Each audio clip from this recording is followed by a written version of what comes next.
ಪ್ರೀತಿಯ ಮಕ್ಕಳೇ, ಈ ದಿನ ನಾವು ಕನ್ನಡ ವ್ಯಾಕರಣ ಭಾಗವಾದ ಲೇಖನ ಚಿಹ್ನೆಗಳ ಬಗ್ಗೆ ತಿಳಿದುಕೊಳ್ಳೋಣ. ಹಾಗಿದ್ರೆ ಲೇಖನ ಚಿಹ್ನೆಗಳಂದ್ರೆ ಏನು ಮಕ್ಕಳೇ? ನಿಮ್ಮ ಪಠ್ಯ ಪುಸ್ತಕದಲ್ಲಾಗಿರ್ಬೋದು ಅಥವಾ ಕತೆ ಪುಸ್ತಕಗಳಲ್ಲಾಗಿರ್ಬೋದು, ವಾಕ್ಯಗಳ ನಡುವೆ ಮತ್ತು ವಾಕ್ಯಗಳ ಕೊನೆಯಲ್ಲಿ ಕೆಲವೊಂದು ಚಿಹ್ನೆಗಳನ್ನು ಬಳಸ್ತೇವೆ, ನೋಡಿದ್ದೀರಲ್ವ ಮಕ್ಕಳೇ? ಅಂತಹ ಚಿಹ್ನೆಗಳನ್ನೇ ನಾವು ಲೇಖನ ಚಿಹ್ನೆಗಳು ಅಂಥೇಳಿ ಕರಿತೇವೆ. ಈ ಲೇಖನ ಚಿಹ್ನೆಗಳಿದ್ದಾಗ ಮಾತ್ರ ಒಂದು ವಾಕ್ಯ ಪರಿಪೂರ್ಣ ಆಗಲಿಕ್ಕೆ ಸಾಧ್ಯ, ಪರಿಪೂರ್ಣವಾಗಿ ಅದಕ್ಕೆ ಅರ್ಥವನ್ನು ಕೊಡುತ್ತೆ ಅಲ್ವಾ ಮಕ್ಕಳೇ? ಹಾಗಿದ್ರೆ ಇವತ್ತಿನ ತರಗತಿಯಲ್ಲಿ ನಾವು ಲೇಖನ ಚಿಹ್ನೆ ಅಂದ್ರೇನು ಮತ್ತು ಲೇಖನ ಚಿಹ್ನೆಗಳ ವಿಧಗಳ ಬಗ್ಗೆ ತಿಳ್ಕೊಳ್ಳೋಣ. ಲೇಖನ ಚಿಹ್ನೆಗಳಂದ್ರೆ ಏನು ಮಕ್ಕಳೇ?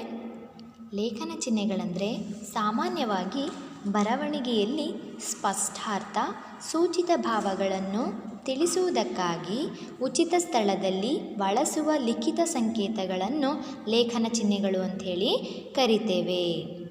ನಾವು ಬರೆದ ವಿಚಾರಗಳು ಓದುಗರಿಗೆ ಸ್ಪಷ್ಟವಾಗಿ ಅರ್ಥವಾಗಲೆಂದು ಅಲ್ಲಲ್ಲಿ ಉಪಯೋಗಿಸುವ ಚಿಹ್ನೆಗಳನ್ನು ಲೇಖನ ಚಿಹ್ನೆಗಳು ಅಂಥೇಳಿ ಕರಿತೇವೆ. ಹಾಗಿದ್ರೆ ಲೇಖನ ಚಿಹ್ನೆಗಳ ವಿಧಗಳು ಯಾವುದ್ಯಾವುದು? ಲೇಖನ ಚಿಹ್ನೆಗಳ ವಿಧಗಳು: ಪೂರ್ಣ ವಿರಾಮ ಚಿಹ್ನೆ, ಅರ್ಧ ವಿರಾಮ ಚಿಹ್ನೆ, ಅಲ್ಪ ವಿರಾಮ ಚಿಹ್ನೆ, ಪ್ರಶ್ನಾರ್ಥಕ ಚಿಹ್ನೆ, ಭಾವಸೂಚಕ ಚಿಹ್ನೆ, ವಿವರಣಾತ್ಮಕ ಚಿಹ್ನೆ, ಉದ್ಧರಣ ಚಿಹ್ನೆ, ವಾಕ್ಯವೇಷ್ಟನ ಚಿಹ್ನೆ, ಆವರಣ ಚಿಹ್ನೆ, ಸಮಾನಾರ್ಥಕ ಚಿಹ್ನೆ. ಇವಿಷ್ಟು ಲೇಖನ ಚಿಹ್ನೆಯ ವಿಧಗಳು. ಇವತ್ತಿನ ತರಗತಿಯಲ್ಲಿ ನಾವು 4 ಲೇಖನ ಚಿಹ್ನೆಗಳ ಬಗ್ಗೆ ತಿಳಿದುಕೊಳ್ಳೋಣ ಮಕ್ಕಳೇ. ಹಾಗಿದ್ರೆ ಪೂರ್ಣ ವಿರಾಮ ಚಿಹ್ನೆ ಅಂದ್ರೇನು? ಪೂರ್ಣ ವಿರಾಮ ಚಿಹ್ನೆ ಅಂದರೆ ಒಂದು ಪೂರ್ಣ ಕ್ರಿಯೆಯಿಂದ ಕೂಡಿದ ವಾಕ್ಯದ ಕೊನೆಯಲ್ಲಿ ಪೂರ್ಣ ವಿರಾಮ ಚಿಹ್ನೆಯನ್ನು ಬಳಸಬೇಕು. ಉದಾಹರಣೆಗೆ ಹೇಳಬೇಕಂದ್ರೆ, ಮಕ್ಕಳು ಶಾಲೆಗೆ ಸರಿಯಾದ ಸಮಯಕ್ಕೆ ಬರಬೇಕು, ರಾಮನು ಗಿಡವನ್ನು ನೆಟ್ಟನು. ಈ ವಾಕ್ಯದ ಕೊನೆಯಲ್ಲಿ ಒಂದು ಪೂರ್ಣ ಚಿಹ್ನೆ ಇದೆ ಅಲ್ವಾ ಮಕ್ಕಳೇ? ಅದಕ್ಕೆ ನಾವೇನಂತ ಕರಿತೀವಿ? ಪೂರ್ಣ ವಿರಾಮ ಚಿಹ್ನೆ. ಎರಡನೇದು ಯಾವುದಪ್ಪ ಅಂತ ಹೇಳಿದ್ರೆ ಅರ್ಧ ವಿರಾಮ ಚಿಹ್ನೆ. ಅನೇಕ ಉಪವಾಕ್ಯಗಳು ಒಂದು ಪ್ರಧಾನ ವಾಕ್ಯಕ್ಕೆ ಅಧೀನವಾಗಿದ್ದಾಗ ಉಪವಾಕ್ಯಗಳು ಮುಗಿದಾಗಲೆಲ್ಲ ಅರ್ಧ ವಿರಾಮ ಚಿಹ್ನೆಯನ್ನು ಬಳಸಬೇಕು. ಉದಾಹರಣೆಗೆ, ತಾವು ಕಡಿಮೆ ಮಾತನಾಡಿದ್ದೀರಿ, ಅಲ್ಲಿ ಒಂದು ಚಿಹ್ನೆ ಇದೆ ನೋಡಿ ಮಕ್ಕಳೇ, ಹೆಚ್ಚು ಕೆಲಸ ಮಾಡಿದ್ದೀರಿ, ಕೊನೆಯಲ್ಲಿ ಪೂರ್ಣ ವಿರಾಮ. ಮಧ್ಯದಲ್ಲಿ ಯಾವ ಚಿಹ್ನೆ ಇದೆ? ಅರ್ಧ ವಿರಾಮ ಚಿಹ್ನೆ. ಅವನು ಕಾಶಿರಾಮೇಶ್ವರಕ್ಕೆ ಹೋಗಿ ಬಂದನು, ಮಧ್ಯದಲ್ಲಿ ಯಾವ ಚಿಹ್ನೆ ಇದೆ? ಅರ್ಧ ವಿರಾಮ ಚಿಹ್ನೆ. ಆದರೂ ಕೆಟ್ಟ ಬುದ್ಧಿಯನ್ನು ಬಿಡಲಿಲ್ಲ. ಇದಕ್ಕೇನು ಹೇಳ್ತೀವಿ ನಾವು? ಅರ್ಧ ವಿರಾಮ ಚಿಹ್ನೆ ಅಂತೇಳಿ ಕರಿತೇವೆ. ಇನ್ನೊಂದು ಸಲ ಹೇಳಿ ಮಕ್ಕಳೇ. ಅನೇಕ ಉಪವಾಕ್ಯಗಳು ಒಂದು ಪ್ರಧಾನ ವಾಕ್ಯಕ್ಕೆ ಅಧೀನವಾಗಿದ್ದಾಗ ಉಪವಾಕ್ಯಗಳು ಮುಗಿದಾಗಲೆಲ್ಲ ಅರ್ಧ ವಿರಾಮ ಚಿಹ್ನೆಯನ್ನು ಬಳಸಬೇಕು. ಅರ್ಥ ಆಯ್ತಾ ಮಕ್ಕಳೇ?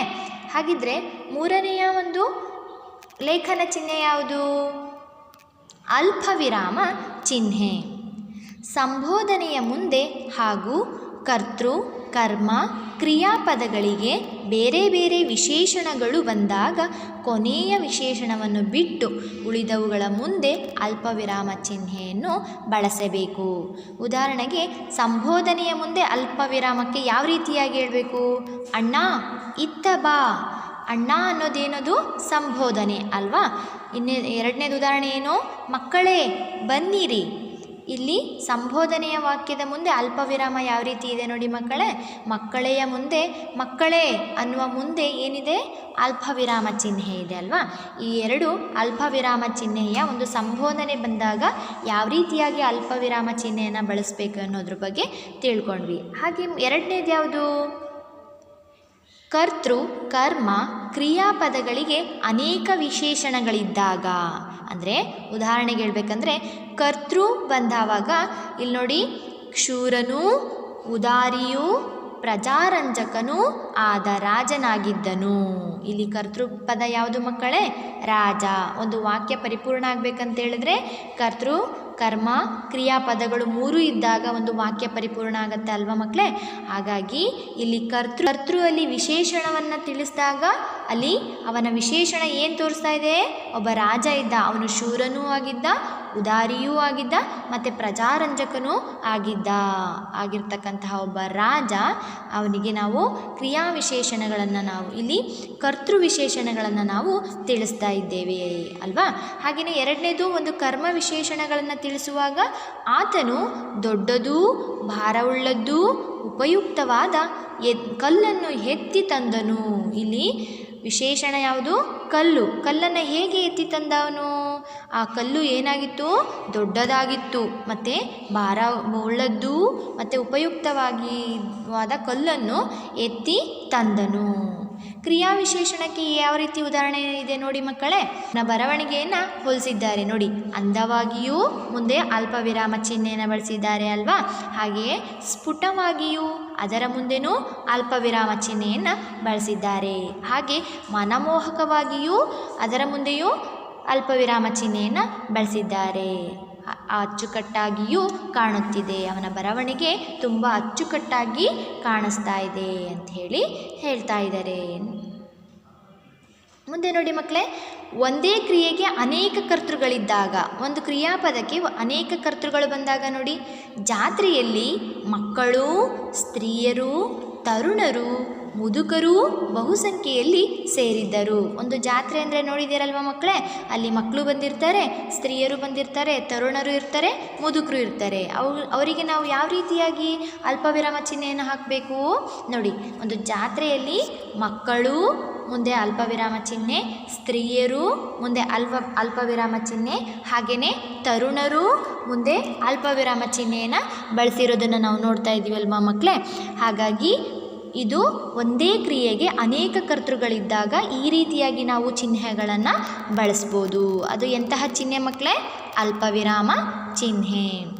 ಒಂದೇ ಕ್ರಿಯೆಗೆ ಅನೇಕ ಕರ್ಮಪದಗಳಿದ್ದಾಗ ನೋಡಿ, ಒಂದೇ ಕ್ರಿಯೆಗೆ ಅನೇಕ ಕರ್ಮಪದಗಳಿದ್ದಾಗ ಹಸಿದ ಆತನು ರೊಟ್ಟಿಯನ್ನೂ ಅನ್ನವನ್ನೂ 10 ಬಾಳೆಯ ಹಣ್ಣುಗಳನ್ನು ತಿಂದನು. ನೋಡಿ, ಒಬ್ಬ ಮನುಷ್ಯ ಹಸಿವಾದಾಗ ಏನೇನೆಲ್ಲ ತಿಂದ ಅನ್ನೋದು ಒಂದೇ ಕ್ರಿಯೆಗೆ ಒಂದು ಅನೇಕ ಕರ್ಮಪದಗಳಿದ್ದಾಗ ಯಾವ ರೀತಿಯಾಗಿ ಅಲ್ಪವಿರಾಮ ಚಿಹ್ನೆಯನ್ನು ಬಳಸ್ತೇವೆ ಅಂತೇಳಿ ನೋಡಿ ಮಕ್ಕಳು. ಉದಾಹರಣೆ ಇದೆ, ಹಸಿದ ಆತನು ರೊಟ್ಟಿಯನ್ನು, ಅನ್ನವನ್ನು ಮತ್ತು 10 ಬಾಳೆಹಣ್ಣುಗಳನ್ನು ತಿಂದನು. ಇದರ ಅಲ್ಪವಿರಾಮ ಚಿಹ್ನೆ ಅಂದರೆ ಇನ್ನೊಂದು ಸಲ ಹೇಳೋಣ ಮಕ್ಕಳೇ.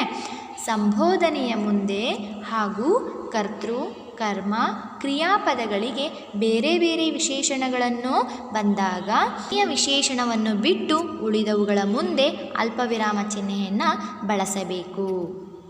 ಮುಂದಿನ ಲೇಖನ ಚಿಹ್ನೆ ಪ್ರಶ್ನಾರ್ಥಕ ಚಿಹ್ನೆ.